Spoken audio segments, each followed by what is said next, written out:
Assalamualaikum warahmatullahi wabarakatuh. Waalaikumsalam warahmatullahi wabarakatuh. Selamat pagi, saya ucapkan kepada masyarakat yang sudah menyempatkan waktunya untuk hadir pada penyuluhan hari ini. Sebelumnya saya akan menanyakan kabar istri dahulu. Bagaimana kabarnya Ibu? Alhamdulillah sehat. Alhamdulillah ya sehat ya. Terima kasih ya sudah berkenan hadir dalam acara penyuluhan pada pagi hari ini.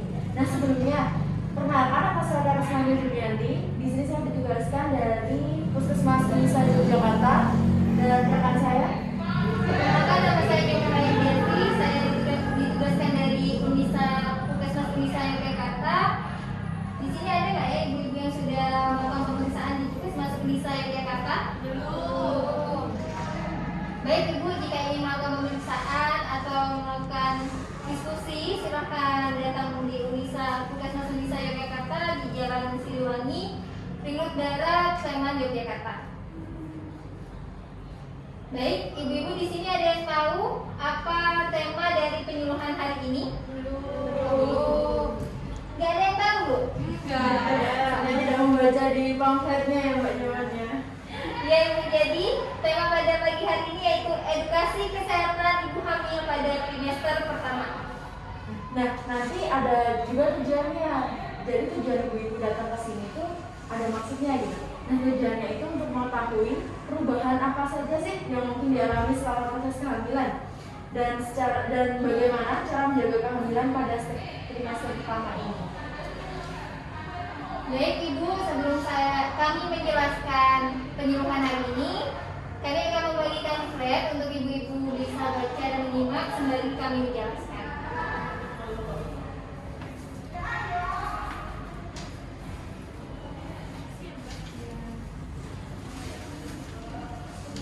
Dibaca ya.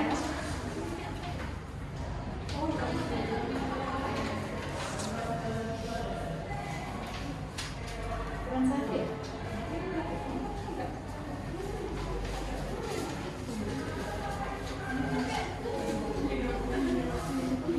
Nah, materi untuk ya dari bagian sebentar ya.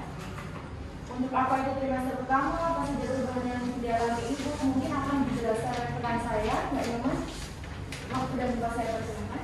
Baik, terima kasih Mbak Karisma. Baik ibu-ibu, sebelumnya ibu-ibu di sini udah pada tahu belum trimester pertama ini dari minggu keberapa sampai minggu keberapa? Coba kurang tahu ya Bu? Ibu? Dari hari pertama hari terakhir sampai minggu ke-13. Benar kali dengan Ibu siapa? Bingung. Oh, Ibu Dinur ya. Benar Ibu Dinur. Jadi trimester pertama ini merupakan periode kehamilan dari hari terakhir sampai minggu ke-13. Mungkin di sini ibu-ibu mengalami perubahan-perubahan ya, yang sangat terkejut juga mungkin ibu ya. Di sini saya ingin bertanya, apakah ini sudah ibu kehamilan berapa dan usia kehamilannya berapa? Hamil pertama, Mbak. Hamil pertama ya ibu-ibu yang lain? Saya kedua.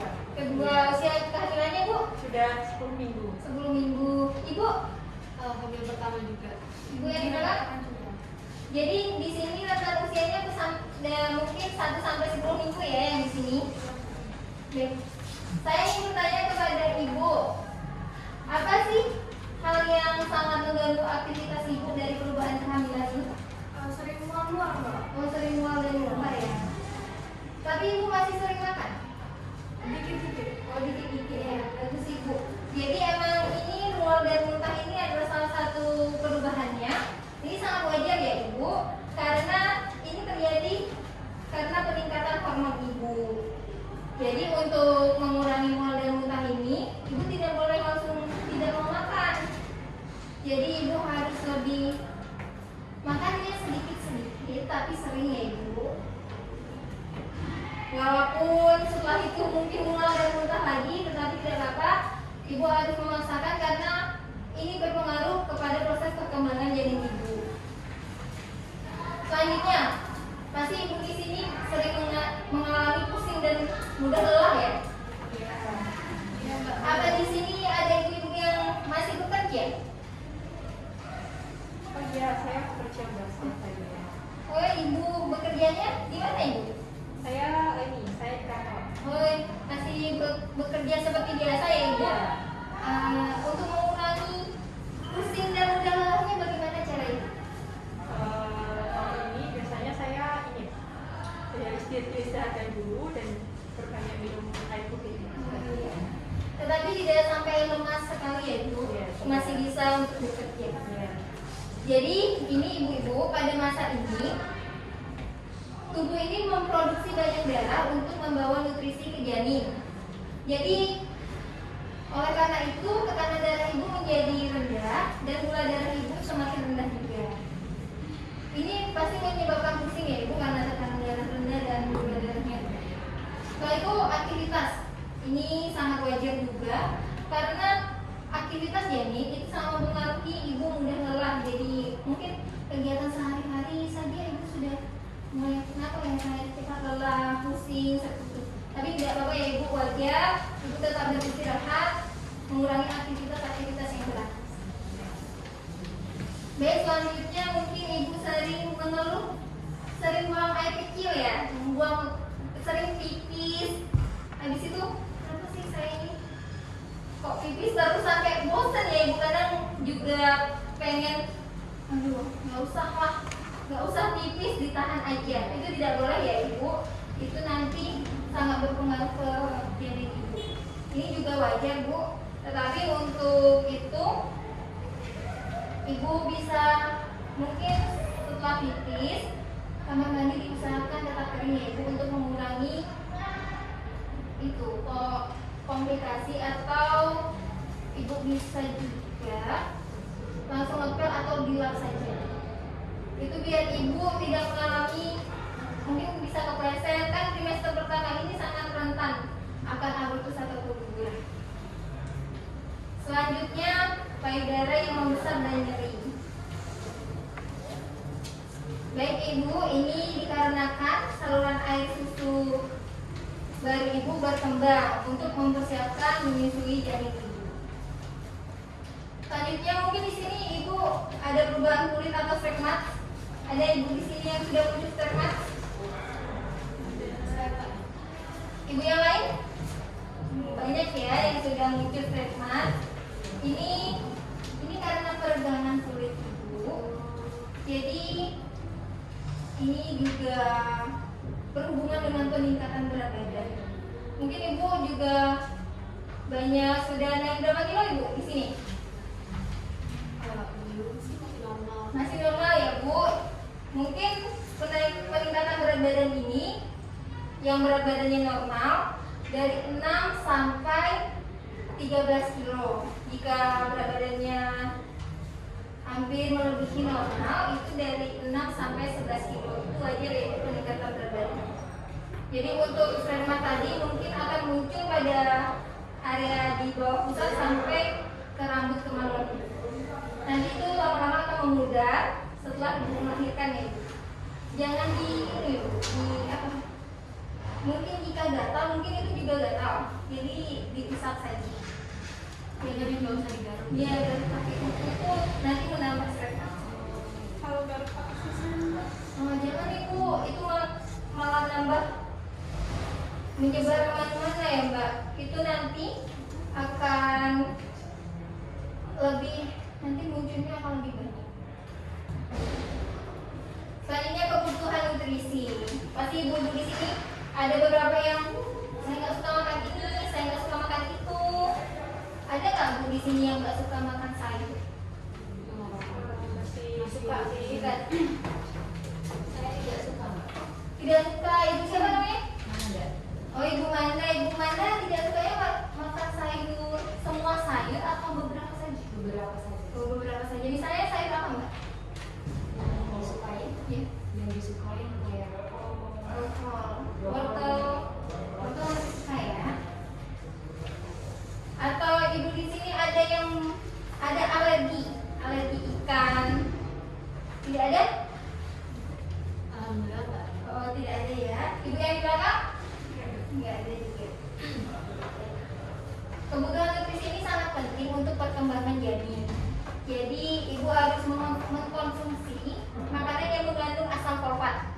seperti bayam, brokoli, dan buah jeruk serta kacang-kacangan. Nih, asam folat ini sendiri Ibu mendukung perkembangan otak dan sumsum tulang janin Ibu. Selanjutnya, makanan yang kaya akan protein ya Ibu. Ini contohnya seperti tahu, telur, tempe, ayam, serta kacang-kacangan juga. Asupan protein ini membentuk sel-sel baru pada janin yang ada di tubuh ibu. Jadi selanjutnya ada makanan yang mengandung vitamin A seperti wortel dan tomat. Ini mendukung perkembangan mata, sistem kekebalan tubuh janin ibu. Selanjutnya ada kalsium dan vitamin D dan zat besi. Ini nanti ibu bisa baca sendiri di leafletnya ya. Baik Ibu, itu tadi materi yang sudah saya jelaskan. Mungkin akan dilanjutkan dengan rekan saya Mbak Karisma.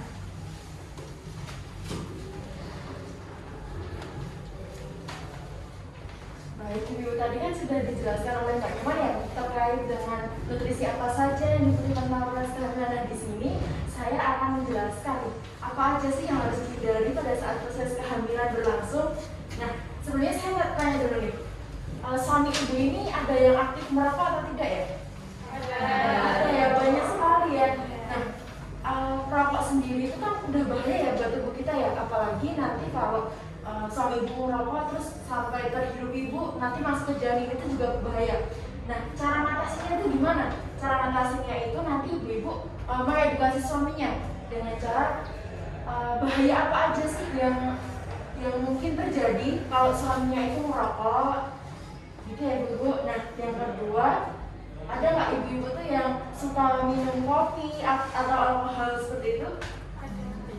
Ada. Kopi juga. Oh, kopi. Ya, kopi. Kalau bisa ya ibu, sehari itu berapa kali? 2 kali. 2 kali. Kalau bisa, kan ini ibu tahu ibu sedang hamil. Nah, kalau bisa dibatasin ya, dibatasin. Ya, soalnya nanti kopi itu kan mengandung kafein ya. Nah, ya, betul sekali. Mengandung kafein dan itu nanti takutnya nanti ibu kontraksi dini, padahal ibu kan masih usia kehamilannya berapa ini? 3 minggu. Nah, nanti terjadi abortus kan malah bahaya ya keguguran. Nah, siapa yang suka sering pusing dikit, lelah tuh minum paracetamol, terus minum ke obat warung, ada nggak?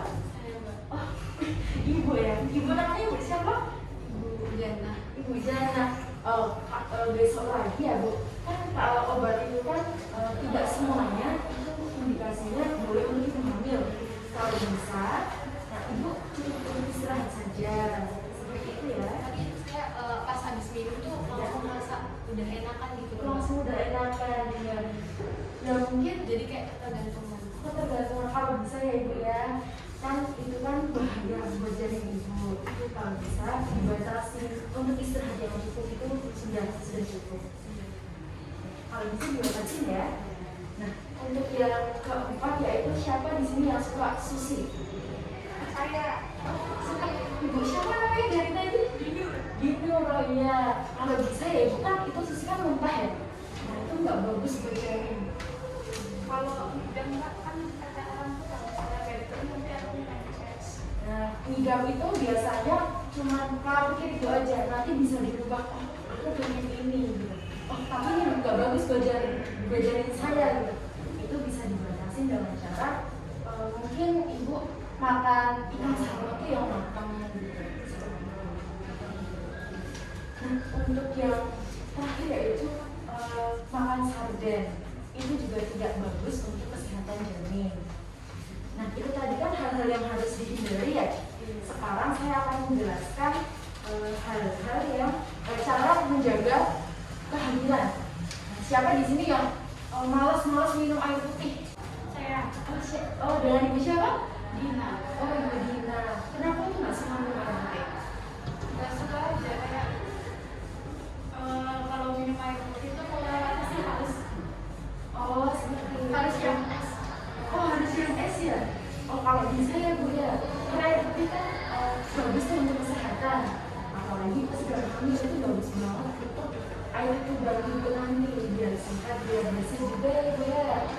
Nah kalau bisa ya Bu, kalau bisa mulai sekarang nih di target sehari itu minimal berapa gelas gitu. Kalau bisa biasanya maksimal itu 2 liter per hari. Kalau bisa ya Bu ya. Nah, terus yang kedua itu istirahat yang cukup. Tadi saya mendengarkan waktu Mbak Nyoman menjelaskan ada yang masih bekerja ya? Iya, saya masih bekerja Mbak. Oh iya, dengan ibu siapa? Iya, saya Ibu Safitri. Oh ibu sakit lagi. Oh iya. Kalau bekerjanya tuh kerja di mana? Saya kerja di ini, kementerian. Oh di kementerian ya. Oh ya itu biasanya tuh sehari berapa jam? Kalau normalnya jam kerjanya sih Mbak dari jam 8 sampai nanti jam 4 sore kerja. Itu istirahatnya cukup atau tidak menurut ibu sendiri?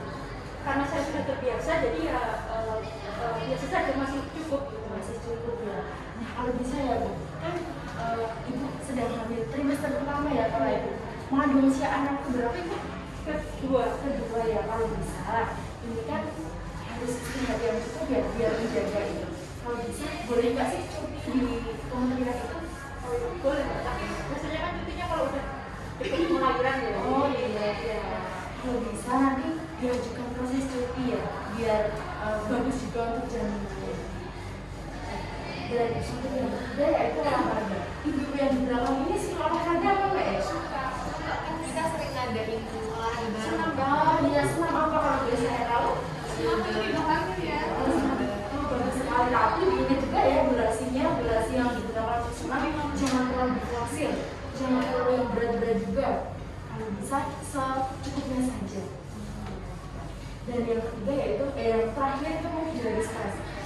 Siapa yang di sini kalau ada masalah itu sukanya tuh dipendam, nggak mau cerita ke siapa-siapa?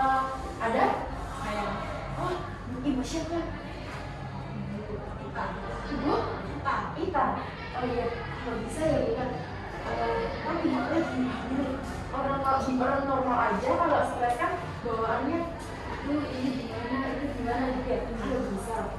Ibu cari support system yang benar-benar ibu percaya, misal suami ibu atau keluarga ibu kan itu juga boleh, ibu mertua juga boleh yang ibu percaya banget biar ibu tuh nggak stres. Soalnya nanti itu malah banget kerjanya nih. Tapi itu saya orang yang susah cerita. Oh kalau begitu boleh ibu menulis saja. Ibu menulis jadi ibu yang ibu rasakan itu ibu tulis semuanya di catatan. Jadi nggak harus dipendam ya Bu ya. Terima kasih ya Mbak. Ya, terus selanjutnya saya akan menjelaskan perkembangan janin pada trimester pertama. Coba ibu dibuka bukunya yang sudah dibagikan tadi. Nah, itu kan ada minggu 3 ya. Ada yang 3 minggu kehamilan. Nah, itu tuh ibu tahu nggak sih ukuran janin ibu itu seberapa gitu? Belum tahu. Belum tahu ya. Nah, itu biasanya tuh masih kecil, sudah memiliki janin, cuma itu masih sebutir barang. Jadi kecil banget, kecil sekali ya. Iya. Kalau boleh tahu berapa minggu? Siapa yang itu? Baru 2 minggu. Oh, baru masuk 4 minggu. Oh iya sama. Oh iya, 4 minggu ya. Kalau udah 4 minggu itu biasanya ukurannya tuh kayak kopi. Jadi perutnya tuh sudah terlihat seperti orang hamil, cuman belum apa namanya, masih sehat, belum terlihat sekali. Nah, kemudian di usia 5 minggu ini ukurannya sudah seperti biji buah stroberi yang sangat kecil itu. Mungkin beratnya bisa dihitung ya sekitar 1 gram. Ya, kemudian yang usia 6 minggu itu ukurannya itu sudah seperti biji delima. Jadi kan setiap minggu itu janin itu berkembang menjadi lebih besar. Dan untuk minggu ke-7 itu biasanya janin itu sudah ada katanya sudah apa namanya, sudah terbentuk. Sudah terbentuk juga wajahnya. Kemudian ukurannya pun juga semakin membesar seperti buah blueberry. Tahu buah blueberry kan? Oh, nah ya seperti itu ya. Dan untuk minggu ke-8 sampai minggu ke-10 itu itu biasanya organnya sudah mulai matang semua kayak jantung, organ-organ yang penting seperti jantung, paru-paru, hati, lambung itu sudah terbentuk. Dan untuk mungkin yang trimester terakhir itu pada trimester pertama minggu terakhir atau minggu 13 itu biasanya bayi sudah mulai ada gerakan.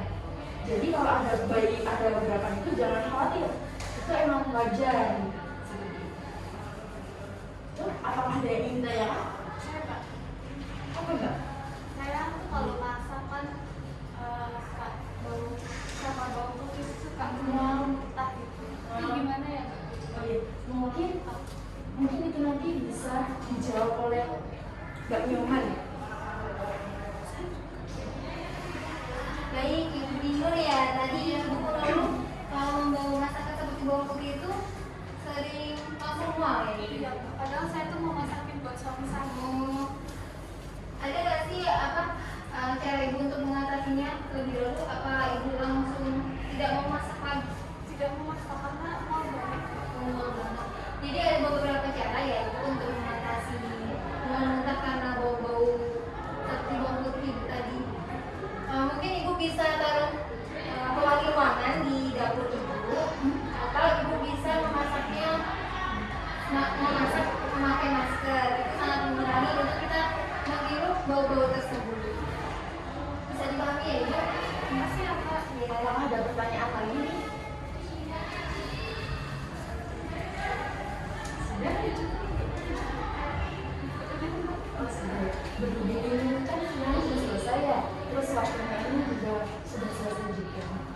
Kita tarik nih kesimpulan yang kita pelajari tadi.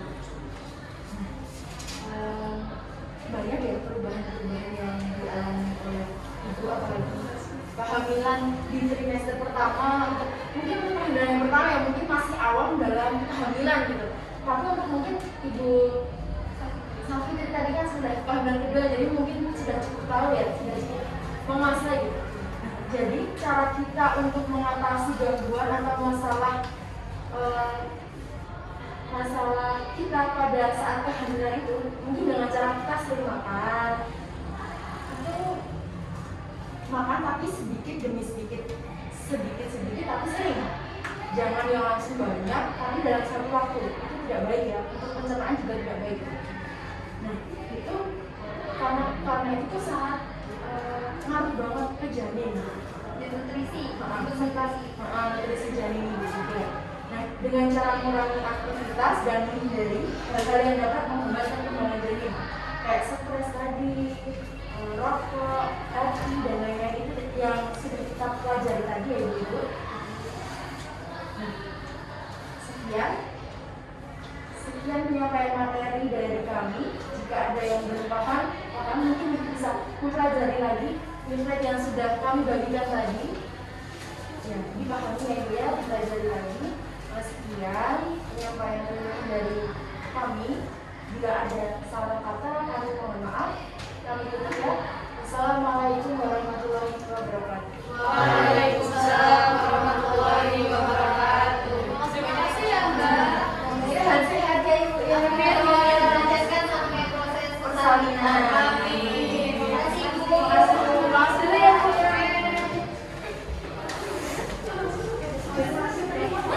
Jawab lagi ya.